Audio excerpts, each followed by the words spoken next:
I'm your host, Kelly Morgan, indie author and indie publisher. Welcome to another episode of The Author's Mic. Welcome to today's episode. Hey everybody, welcome back to another episode of The Author's Mic, and you know it's Monday because it's Guest Monday. Oh my God, I just love it when other people come on this platform and share it with me, because that was the whole intention of building the platform. Not only to promote myself, but give others the opportunity to promote themselves as well. So today, you guys, I want to introduce you to Barbara Grassey. She is an author and a marketer. She's written like 60 books, which, wow, right? And Yeah. she's all about marketing and all of that good stuff. So everything that she talks about is what my whole platform's about. So I am going to be quiet. I'm going to give her the mic. Barbara, welcome. Thank you so much. Like I said, thank you so much for just showing up.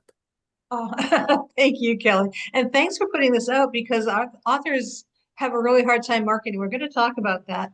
And so when somebody says, "Hey, I'd love to share my platform with indie authors," like we just like, "Oh, thank you, thank you. We are not worthy." So thank you for having me on your podcast. And this is just great. A little bit about myself because I know you asked. I listened to your podcast. Um, I started out probably back around 2004 when the real estate crash was happening, and a lot of the people I was in real estate investing, and I had people coming to me who said, "Oh God, I wrote a course," because back then in the real estate industry, they were doing flip this house, flip that house. Everybody was a guru because if you bought a house and held on to it for 10 minutes, you made money. So everybody had a TV show, everybody had a course that they were selling. So I ended up writing a lot of courses and books for the real estate gurus. So I started out as a ghostwriter. And a lot of the 60 books and ebooks and courses that I've written are under somebody else's name, which is fine because they pay pretty well. And some people have a thing about ghostwriters, which really surprised me. Like, "Oh, you shouldn't use a ghostwriter." I'm like, "Yes, please use a ghostwriter." Like, I'm happy. People will say, "Well, you did all that hard work." It's like, I did the hard work, but they had the experience. Right. So most of the work I've done has been in business books. I help people write their business books. I'm a book coach for that. I ghostwrite those and I help get them published, do their launch plan, do the marketing plan. So I've been in the business for about 20 years and I've seen a lot of things come and go and come back again. It's like bell bottoms. It's like, "Oh boy, bell bottoms, yay." Uh, we're back again. So, what I like now for indie authors is that there are a lot of really great tools that make it so that your book can look as professional as any published book out there, anybody published by a trad publisher. So I'm just going to hold up my very, very first book, which was terrible, awful, horrible, because this was back like about 2006, and you didn't have cover templates and you didn't have formatting programs, and I did not have any idea of how colors worked, and I still don't. I did not even justify the page edges. It was just so But now horrible. with all the AI tools out there, anybody can put out a polished looking book. Well, the new one, right? Yeah, That's yeah. And the whole thing, I used actually Atticus to format it, which is a great little program. A lot of people use Vellum, or the really fancy people, the people who are graphically gifted, use InDesign, and that's what the pros use. But I am not graphically gifted, which you can tell by the pictures I take for the books. Like, really? Is she blind? Yeah, she is. so, Barbara, tell us about, I think a lot of indie authors, we all thought writing the book was the challenge, right? Then we wrote the book. Right. Then we thought publishing the book was going to be the end game. So then we published the book and we put it on a platform and we tell everybody we know and we get maybe 5, 6 sales and then nothing. And Yeah. then we try to market the book, but we don't know how or what should we do? Like, how can you help an indie author who doesn't have a lot of money, right? Because that seems to be Right. the most, None of us do. right? But we want to get the biggest bang for our buck, but we want to reach the right audience for our book. How do we do that? That's exactly right. And part of what we do is we ask all our friends and family to go to Amazon and buy our book. And that kind of screws the algorithm because if your mom always buys Harlequin romances and you've just written a horror thriller, it's going to screw the algorithm. They're going to go, wait a minute, why is this horror thriller reader, or why is this romance reader buying a horror thriller book? It's going to kind of screw your algorithm. So as much as you love to get that first pop of sales, you probably don't want it to come from your family and friends unless they read in your genre. If you have friends that are like big mystery readers and you're a mystery writer, yes, tell them to go buy the book. Um, for me, because I work basically in nonfiction, I do have some fiction books out there. Oh, we'll talk fiction too, because that's like wicked. It's my Boston coming out. It's wicked. Um, for business books, a lot of what I tell people to do is you're usually writing a book about your industry. You have contacts in the industry. And so a lot of the times the people are looking to gain business. For those people, I say pick out 50 people and companies that you want to work with and send them a free copy of your book and have a cover letter and have a card and follow up and say, I saw this, I, this part of the book, page 60, put a bookmark there, talks about this. I think this could help with your marketing or whatever you're selling to the people. If there's something in your book that will pertain directly to that potential client that you're going for, put that in the cover letter. And it's just a short note. Hey, I really love watching your company. Da da da. Here's a book over here on page 63. I think you'll find it interesting because we've seen blah blah blah in the industry, right? So that's like a personal connection. And you're sitting there thinking, oh God, I'm sending out 50 free books and it's shipping. And believe me, I tell you to put it in a color envelope and make it all fancy, because you want it to stick out in their mail. So for people who are writing, and a lot of people write memoirs, I just actually my last book is actually a memoir, which surprised me. It came out of writing blog posts about my experience moving to Portugal. Um, your memoir is going to attract certain people who are going to resonate with whatever situation and transformation you went through. So you have to look for those groups and see if you can speak to those groups. See if you can have book clubs that talk about your book, join forums, and you can't be pushy. You can't walk in there and say, "Yeah, I'm neurodivergent, and you need to buy my book." You have to kind of be subtle and work your way in with the group and say, "Yeah, I talk about that in my book on this," and give like solid advice if people are looking for advice or just empathize with people. So you have to find your people, and some people are harder to find than others. Somebody who's writing a book for school teachers, that's easy. School teachers all belong to school teacher unions. A lot of them are licensed. You're going to find them in various groups. If you're selling to realtors, that's easy. They're all licensed. Hairdressers, they're all licensed. Psychics in Florida are licensed, but they know about your book anyway because they're psychic. So So it sounds like what you're saying is that if you're doing like maybe like a nonfiction book, you should Mhm. try to find your audience just but maybe in forums or groups or Right. someplace else, right? Just and then Find target an them. audience that's already built for you rather Right. than going onesie twosie. Find a group. If I was in the States, I'd be talking to meetup groups and I'd be going to libraries and, I would be giving talks. And a lot of people aren't comfortable giving talks, but if it's something you're passionate about, you'd be surprised how hard it is to shut you up once you get going. As you got that And right.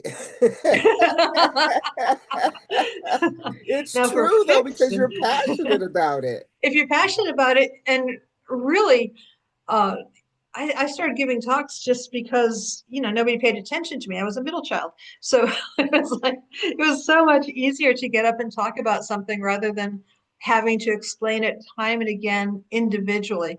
So for me, speaking to a group is just time efficient. It's one of those things that I started doing just to make things more efficient. The same thing with my blog. I started blogging about my experience because people kept asking me the same questions. So it's basically time efficiency for me. I can write it once, send it out to a whole bunch. Um, for fiction, one of the best things I have done is I got book funnels, and I think it's my plan is $14 a month, and they run promos, and they run promos geared to your genre.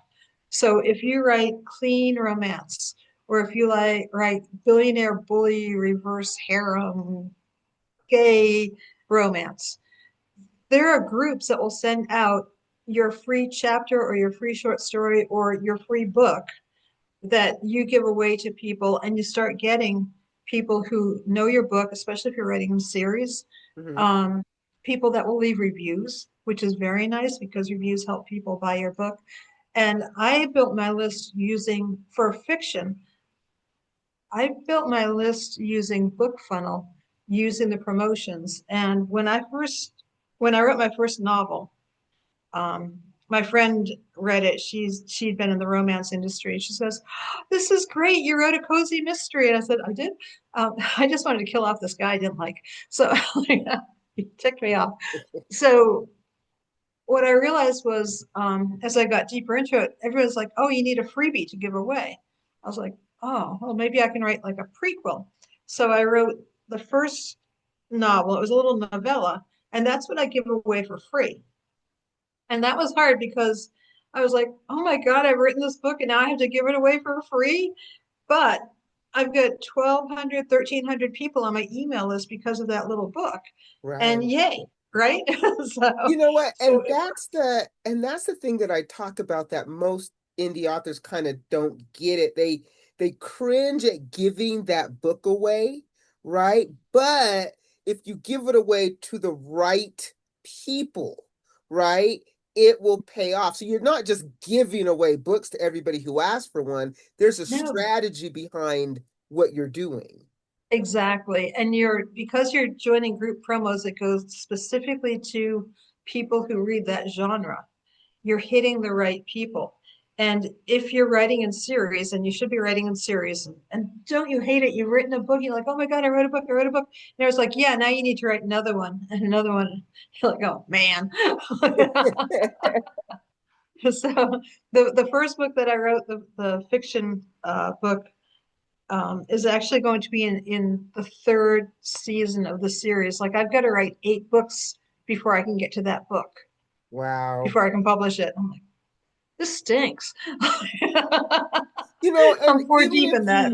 even if you don't write in series, and most authors who think that they want to write a book, they don't even know that they want to write a book, right? So Right. they're not thinking I'm going to write a series. And if you're not, don't let that dissuade you, because you can still market that book. And then you'll probably, as people start to ask you questions, that will Uh-huh. probably make you think I can do a series. Because I know people have asked me about characters in my books, and somebody said, are you going to do a series or a spin-off, or are you going to take this character and go someplace with it? And I'm like, oh, yeah, you actually could. Thought about Right, it. but that, Yeah, but those, I didn't think about it when I was writing it, because I didn't think exactly. that far in advance. I just was writing a book. I thought when I published the book that it was going to just be a hit, and the next day I was Yes. going to wake And up and have Oprah, instant sales. And I soon found out that just because you put it on a platform, that's all you've done is you've put it on a platform. that's all you've done. And you have to drive traffic to that platform, and you have to drive the right traffic to that platform. And it's really and I almost hate to tell people who are writing their books this. It's like, I'm sorry, but the marketing is just as hard as writing the book. I And think the it's really marketing is I think the marketing is more difficult, because the marketing, even though you try to avoid it, you're going to have to shell out some money.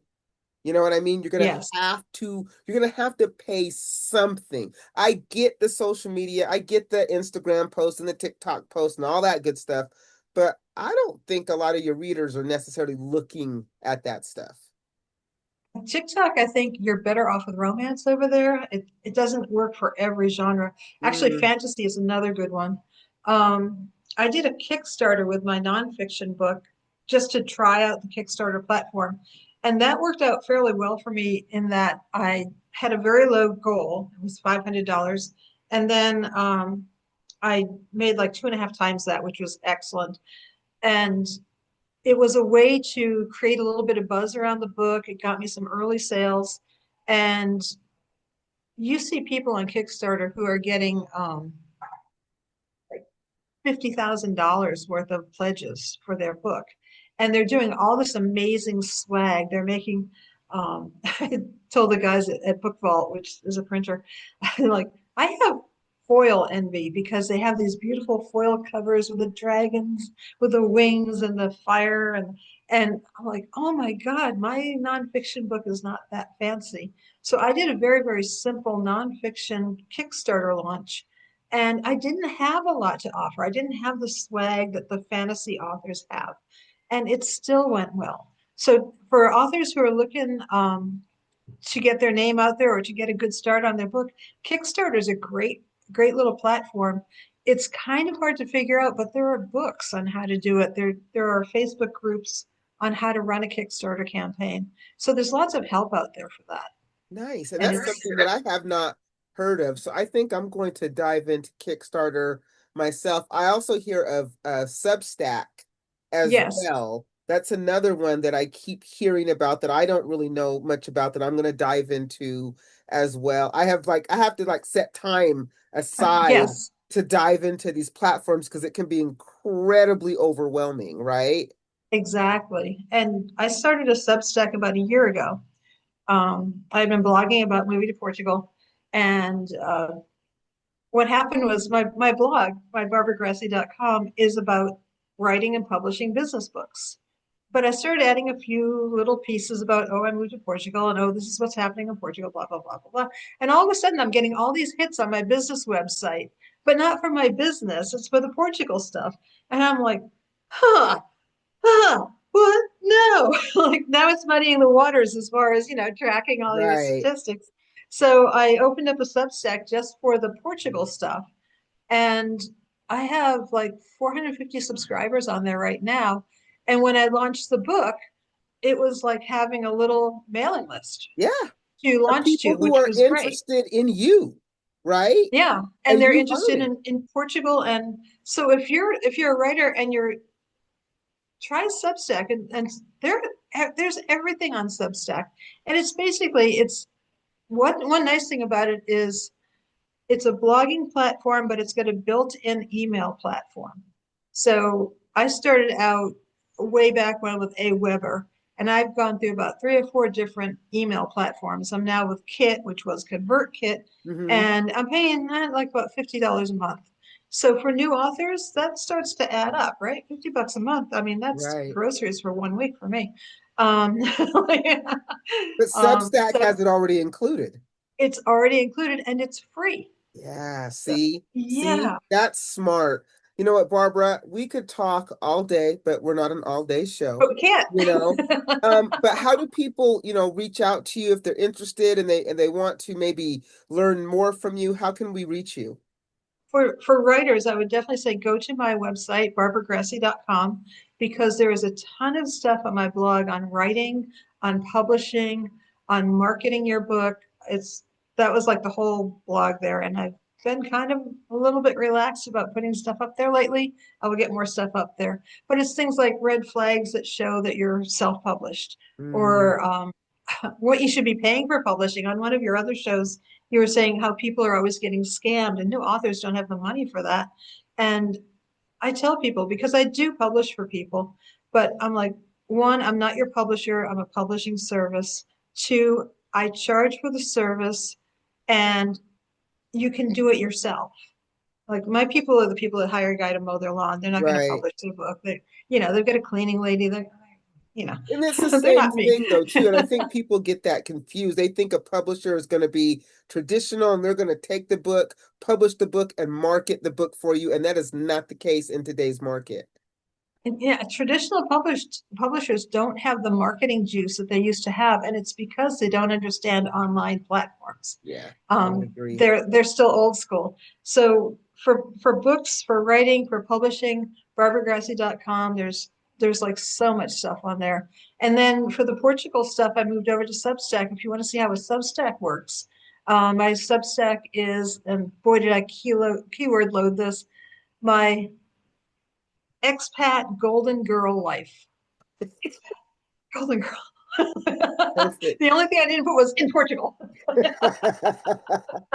Well, Barbara, thank you so much. I love what you're doing, all the information that you put out there, because marketing is where a lot of us fall It's short. hard. So, Mhm. real quick, you guys, laundry list as always. If you are an author and you're interested in being a part of this platform, all you got to do is go to my, actually, you just go to my website, fill out the form, Right. boom, you'll get the link, schedule yourself, you're on. If you are an indie reader, an indie author, and you're looking for a book club, we got one. It's called the Indie Reader Society.